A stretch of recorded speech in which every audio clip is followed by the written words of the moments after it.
Not really. No, No, everything's new. The majority of this record was done in the last 2 years, and we've dove into just being able to create a new sound for ourselves. And Nick producing this, it kind of changed a lot of what the style was. So we wrote quite a bit of songs in the last 3 years, but the ones that are on the record, the majority are actually the ones that we recently wrote. So we wrote as we recorded. That's awesome. And different, too. You guys are definitely just new chapter. That's it. Closing that book. It's kind of like you close one, like you said, and you're opening another one. Yeah. I love it. So Sophie asks, will Kerosene and Buena Vida be on the album? I'm not sure. I don't think they will, but they were an important part of the journey, and that's the one thing that I think is important for our fans to understand is because we get excited in the studio, we'll tweet things out and we'll sort of do things just for buzz or whatever, but each song that we write on the way to get to the ones that we feel are the best for the record are still a part of it. So even if they don't make the cut for the album, in our minds as what the piece of work should be, they were important to get us to that place. Yeah. So songs like Buena Vida and Kerosene, there's another one called Meet You in Paris that we might do something with, but for this collection of songs that we feel is the record, those were more stepping stones to get us to that place. Yeah. So who's the big boss here? Who cuts songs all the time? I think it's definitely a collective group, and then Nick being the producer on this album, produced the whole thing, definitely had very strong voice in the direction of things as well. But it was always been a democracy, and we always worked together to make it the best it can be, and we all kind of had a collective vision for what this should be. So what we came out with, I think, is exactly where we wanted it.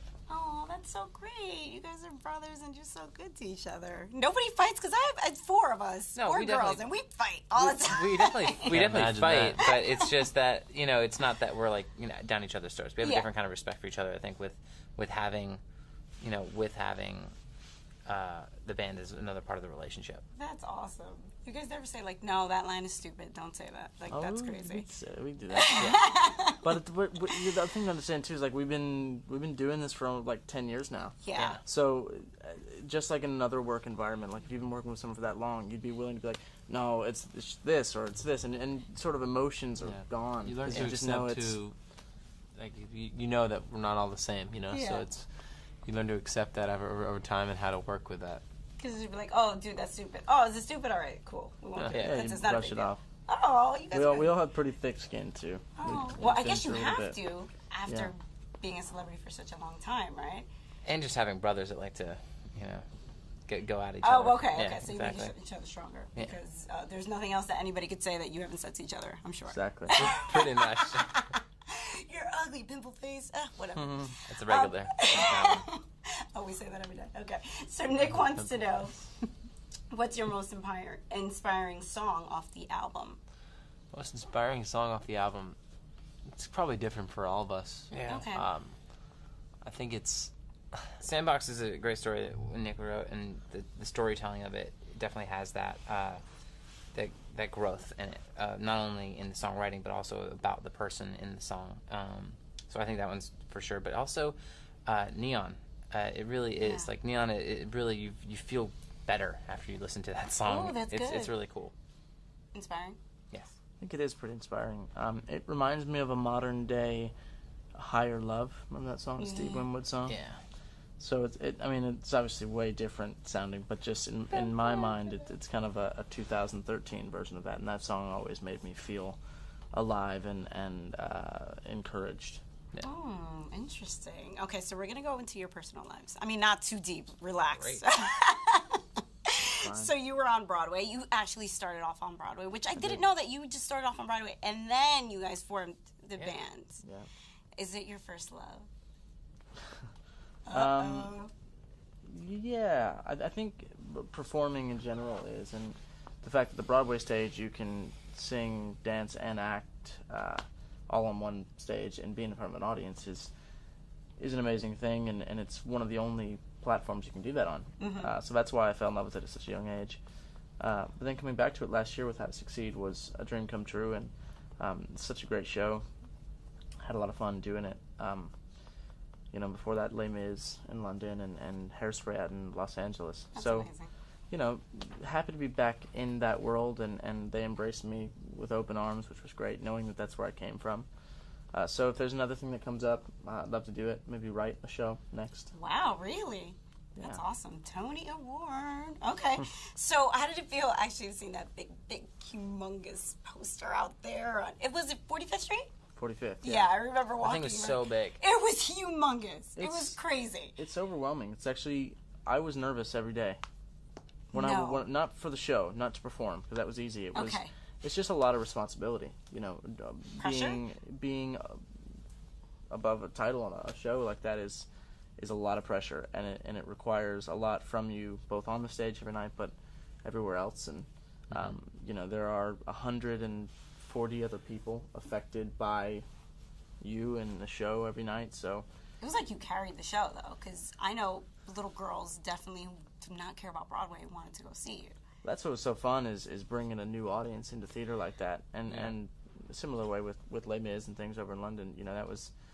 That show had been running for 25 years when I came and did it for a few months, and it had a completely new audience, people with a new respect for it, and it had been there since before they were born, but they loved the show. Yeah, that's great. Should have been in the movie. Jeez. All right. Well, maybe next time. All right, Jonas, am I talking to a man in love with me? No, I'm just kidding. No, I'm just kidding. The fans have been talking about this girl, Yeah. Blanda. I don't even know who she is, okay? Okay. Tell us about this. Who is she? Where did she come from? Is she nice? Her name's Blonda. Blonda, you see? I don't even know how to say She's was very good. nice. She's very nice. Yeah. And Yeah. it's personal life stuff, but we've been dating for quite a while, and I'm happy. Yeah, they're asking, if you're going to get married, but don't go into that. That's, way too much information. All right, so you've released an album. How was that? Were you nervous without your brothers on stage? Yeah, absolutely. There was times that it was definitely nerve-wracking. You're so used to having a core group of people to be on stage with that can kind of take over, and if you have a sick day or you're tired or you're just wanting to kind of lay back on a song or go grab some water on stage and there's no one else to talk, you're like, it was a thing to get used to, and I did a lot of traveling to do the promotion for that record, and I'm very happy with what I released, and I'm it's one of those doors that will always be there that I can go back to, and but this is kind of where my heart's at, so I'm happy to do this again with them.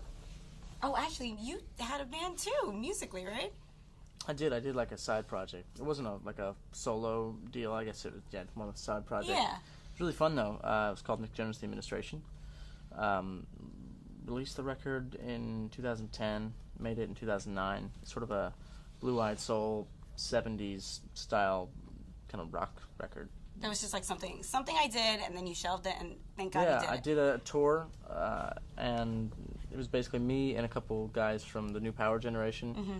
A guitar player that played with John Mayer for a while, and then producer and bassist John Fields. So It was a really cool band, and we had a lot of fun. That's great. Yeah.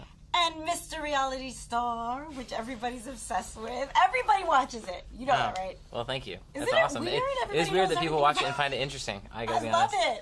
it. Thank you. It's cool. It's been a lot to do a show like that. Having cameras in your life all the time is nerve-wracking, but at the same time, it does take a lot because you have to kind of be aware and be on all the time, and then at a certain point, you kind of just have to let life happen, and then you watch things back and you're like, whoa, I can't believe that was on TV, or will be on TV, and so it definitely has its moments, but it's been a good experience so far.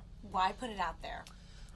It was something. Whose decision? It was an come to you? Well, it was an opportunity. I was having meetings with E and with Ryan Seacrest Productions and Ryan, and we were talking, and then they, we were talking about the idea, and then I was like, oh, let me go back to Danny. We talked to her a little bit, and so we talked about it, and we're like, oh, let's do a pilot. Let's see how it feels, and then it felt good. And once we got picked up for a season, we did the season, and we learned a lot about each other. And it's not saying that it's not hard. I definitely understand why couples, split after doing a reality show.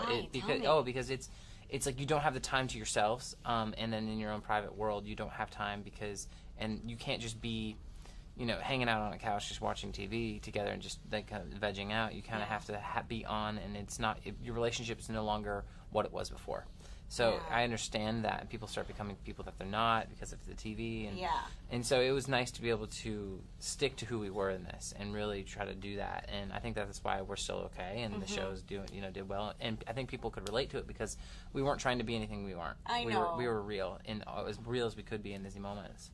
Like, Danny definitely had, like, a hard time with it. Yeah, no, it's not. This is not her, first choice in the entertainment business. For sure. Well, it's not the first choice. It's just that it's not where she probably saw her life going, and it did, and she was trooper through it, and it was fun, and it was nice to have my family and her family be a part of it, and that actually really helped a lot. I know. I feel like her dad needs his own show. He could. Bucky's a great guy. He's funny he's for awesome. sure. Yeah. But second season, she's totally okay now. Yeah, she's definitely much more like. It takes time, like anything, to get used to it. New job, new circumstances, and this was a new circumstance, and so just getting used to it and moving forward. And actually, it's recording everything that's happening with you guys too, and how when you got on stage again at Radio City, you got emotional. Why so emotional? Well, it's a big deal to go back and still have those people there. To be able to come back after that long and be able to perform again and create new music together. Not only as brothers but as a band, it really does. It's an encouraging thing, and we owe it to our fans. Without them, we wouldn't be here. We wouldn't be able to do what we're doing today. So it's awesome. For sure. Okay, do you know a Giovanni Lima? Giovanni Lima. Gio. He works on your show's sound. Oh, yeah.